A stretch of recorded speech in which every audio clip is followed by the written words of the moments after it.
Channel में। तो आइए जानते हैं देश दुनिया की ताजा बड़ी खबरों को। जी हां दोस्तों, बहुत ही बड़ी खबरें निकल कर आ रही है जिनका जानना आपके लिए बेहद जरूरी है। तो आइए जानते हैं एक एक करके तमाम बड़ी खबरों को। लेकिन दोस्तों, इस वीडियो को बनाने में हमारी टीम को बहुत ज्यादा मेहनत लगती है। इस मेहनत के लिए वीडियो को एक छोटा सा लाइक जरूर करिएगा ताकि हमारा हौसला बढ़ता रहे। दोस्तों, सबसे पहले जानते हैं चीनी बीमारी का बिल्कुल ताजा अपडेट। देश में अब तक 1,18,856 संक्रमण के मामले सामने आ चुके हैं और एक्टिव केस 68,235 हैं, जिसमेमें से अभी तक 3,517 लोग अपनी जान गंवा चुके। वहीं इसके बीच अच्छी खबर ये भी है कि अब तक 49,064 संक्रमित मरीज ठीक भी हो चुके। दुनिया भर में कोरोना वायरस की वजह से कुल 3,35,723 लोगों की जान जा चुकी है, जबकि वायरस से संक्रमित लोगों की संख्या 50,78,253 हो गई है। इनमें एक्टिव केस 28,81,138 हैं और खुशी की बात यह है कि अब तक 19,74,116 लोग ठीक हो चुके हैं। 25 मई से शुरू होंगी घरेलू उड़ानें। एयरपोर्ट अथॉरिटी ने जारी की गाइडलाइंस। 14 साल से कम उम्र के बच्चों के लिए आरोग्य सेतु ऐप अनिवार्य नहीं। जी आपको बता दें कि एयरपोर्ट अथॉरिटी ऑफ इंडिया ने 25 मई से घरेलू उड़ानें पुनः आरंभ करने के खातिर हवाई अड्डों के लिए मानक संचालन प्रक्रियाएं यानी एसओपी जारी की है। एयरपोर्ट्स अथॉरिटी ऑफ इंडिया द्वारा जारी नई गाइडलाइंस के मुताबिक आरोग्य सेतु ऐप 14 साल से कम आयु के बच्चों के लिए अनिवार्य नहीं है। इसके अलावा यात्रा करने वाले सभी यात्रियों के फोन में आरोग्य सेतु ऐप का होना जरूरी है। एसओपी में कहा गया है कि यात्रियों के लिए हवाई अड्डा टर्मिनल इमारत में प्रवेश करने से पहले थर्मल जांच क्षेत्र से गुजरना अनिवार्य होगा। गाइडलाइंस के मुताबिक सोशल डिस्टेंसिंग के नियमों का पालन करना होगा। एसओपी में कहा गया है कि हवाई अड्डा संचालकों को टर्मिनल इमारत में प्रवेश से पहले यात्रियों के सामान को संक्रमण मुक्त करने के लिए उचित प्रबंध करने होंगे।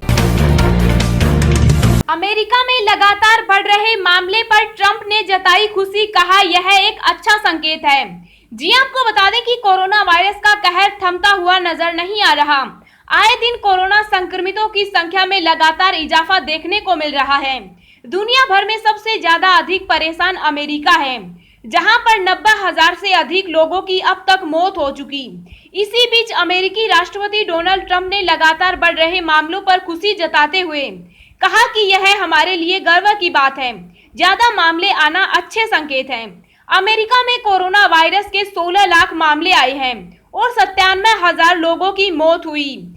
इस तरह दुनिया के संक्रमण के सबसे ज्यादा मामले अमेरिका में ही हैं और यहीं पर सबसे ज्यादा लोगों की मौत हुई। उन्होंने कहा, जब हमारे पास काफी मामले हैं, एक हद तक मैं इसे बढ़िया मानता हूं कि हमारी जांच काफी अच्छी है। ट्रंप ने कोविड-19 महामारी के प्रसार के बाद पहली बार मंत्रिमंडल की बैठक की। उन्होंने कहा, आप जब कहते हैं कि हम कोरोना के मामले में दुनिया में सबसे आगे हैं, तो इसका मतलब है कि हमारे पास दूसरे की तुलना में अधिक जांच की सुविधा उपलब्ध है।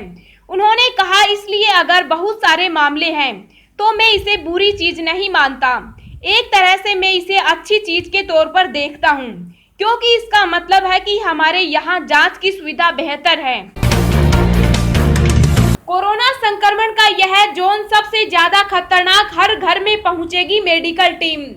जी आपको बता दें कि देश में लॉकडाउन 4.0 लागू हो चुका है। कोरोना संक्रमण के हिसाब से पहले 3 जोन बनाए गए थे, अब इलाकों को 5 जोन में बांटा गया है। इनमें सबसे अधिक खतरनाक कंटेनमेंट जोन बताया गया है।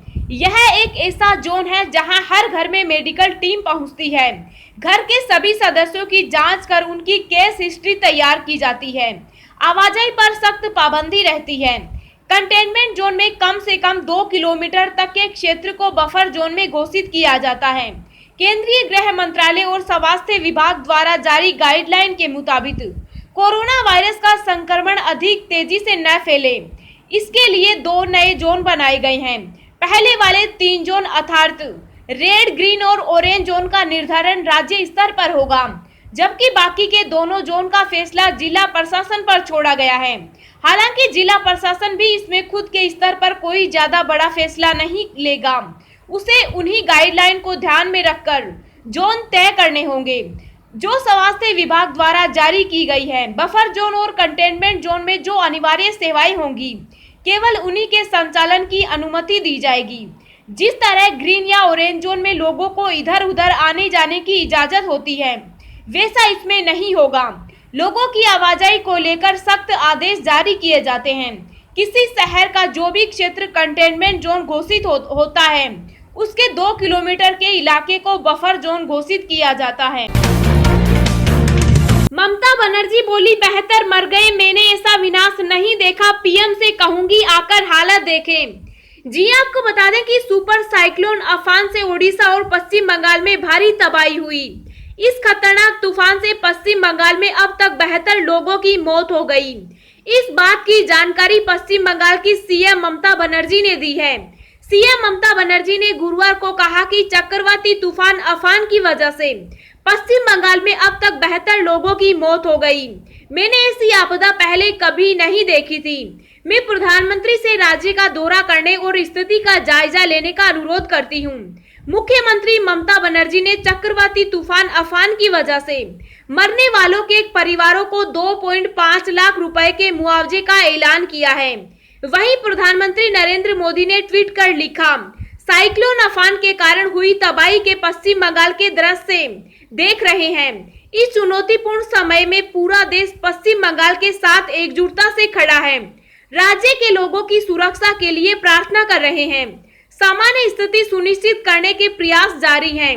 केंद्रीय गृह मंत्री अमित शाह ने ट्वीट कर लिखा, प्रधानमंत्री नरेंद्र मोदी की सरकार हर नागरिक की सुरक्षा के लिए प्रतिबद्ध है। एनडीआरएफ की टीमें पहले से ही लोगों की मदद के लिए ग्राउंड पर मौजूद है। मैं पश्चिम बंगाल और ओडिशा के लोगों से आग्रह करता हूं कि वे अंदर रहे और निर्देशों का पालन करें।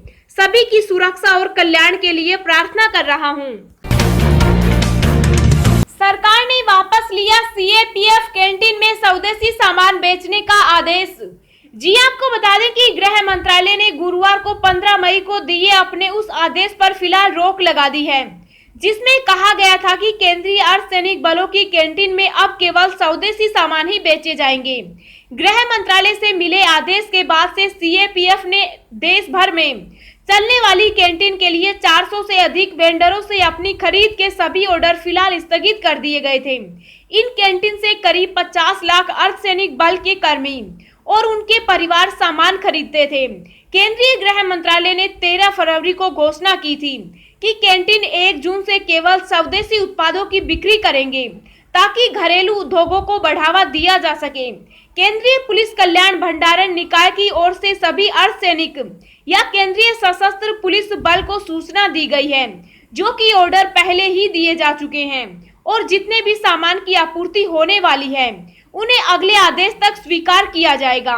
इसके साथ ही स्पष्ट किया गया है कि जिन सामान को भेजने की प्रक्रिया अभी शुरू नहीं हुई है उन्हें तत्काल प्रभाव से रद्द किया जाए। आदेश में कहा गया है कि फिलहाल स्टोरेज में रखे गए माल को बेचने पर डरने की जरूरत नहीं है। जो माल नहीं बिका है उसे सप्लायर को वापस लौटने की जरूरत नहीं है। गृह मंत्री अमित शाह ने कहा, मैं देश की जनता से भी अपील करता हूं कि आप देश में बने उत्पादों को अधिक से अधिक उपयोग में लाएं व अन्य लोगों को भी इसके प्रति प्रोत्साहित करें। यह पीछे रहने का समय नहीं बल्कि आपदा को अवसर में बदलने का समय है।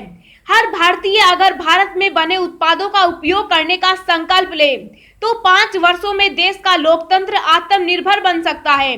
अमित शाह ने कहा, आइए हम सब स्वदेशी उत्पादों का उपयोग कर आत्मनिर्भर भारत की इस यात्रा में प्रधानमंत्री नरेंद्र मोदी जी के हाथ मजबूत करें। रेलवे ने जारी की 1 जून से चलने वाली 200 ट्रेनों की लिस्ट। 21 मई से टिकट बुकिंग, स्पेशल शताब्दी की भी तैयारी। जी आपको बता दें कि कोरोना लॉकडाउन के कारण थम चुकी देश की जीवन रेखा कहीं जाने वाली रेलवे लॉकडाउन के बीच धीरे धीरे यात्री सेवाओं की बहाली की तरफ बढ़ रही है। श्रमिक स्पेशल और वातानुकूलित राजधानी स्पेशल ट्रेनें चलाने के बाद 1 जून से गैर वातानुकूलित विशेष ट्रेनें भी दौड़ने जा रही है। साथ ही स्पेशल शताब्दी ट्रेन चलाने की भी तैयारी चल रही है। रेलवे ने कहा है कि ये ट्रेनें पूरी तरह आरक्षित होंगी जिनमें एसी और गैर एसी श्रेणियां होंगी। सामान्य डिब्बों में भी बैठने के लिए आरक्षित सीटों की सुविधा होगी। रेलवे ने 1 जून से चलने वाली 200 ट्रेनों की सूची जारी की। टिकट की बुकिंग 21 मई से शुरू हो गई। रेल मंत्री पीयूष गोयल ने ट्वीट कर कहा, रेलवे द्वारा 1 जून से 200 नॉन एसी ट्रेनों की शुरुआत की जाएगी, जो समय सारणी के अनुसार चलेगी।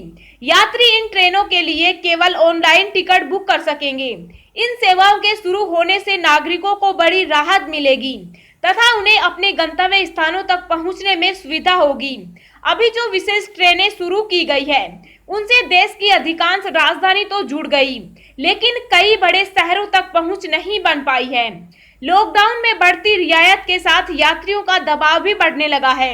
इसे देखते हुए छोटी दूरी की शताब्दी ट्रेन एवं अन्य यात्री ट्रेन के संचालन पर गंभीरता से विचार किया जा रहा है। जून में और ज्यादा विशेष ट्रेनों को चलाने पर भी विशेष जोर दिया गया है और उसके बाद पूरी स्थिति की समीक्षा करने के बाद ही नियमित ट्रेनें चलाए जाने की संभावना है। अब हम आपको अगले 24 घंटों के संभावित मौसम पूर्वानुमान के बारे में बता रहे हैं। तूफान का असर पूर्वोत्तर राज्यों पर दिखेगा। भले ही यह कमजोर हो गया है, लेकिन अगले 24 घंटों के दौरान असम, मेघालय, अरुणाचल प्रदेश, नागालैंड में भारी बारिश देता रहेगा। दक्षिणी केरल में हल्की से मध्यम बारिश के साथ 1-2 स्थानों पर भारी वर्षा हो सकती है। तटीय कर्नाटक और शेष पूर्वोत्तर भारत में भी कुछ स्थानों पर तेज बौछारें गिर सकती है। पश्चिम बंगाल, सिक्किम और बिहार के पूर्वी भागों में कुछ स्थानों पर हल्की बारिश होने की संभावना है। झारखंड, आंतरिक तमिलनाडु और आंतरिक कर्नाटक में 1-2 स्थानों पर वर्षा हो सकती है।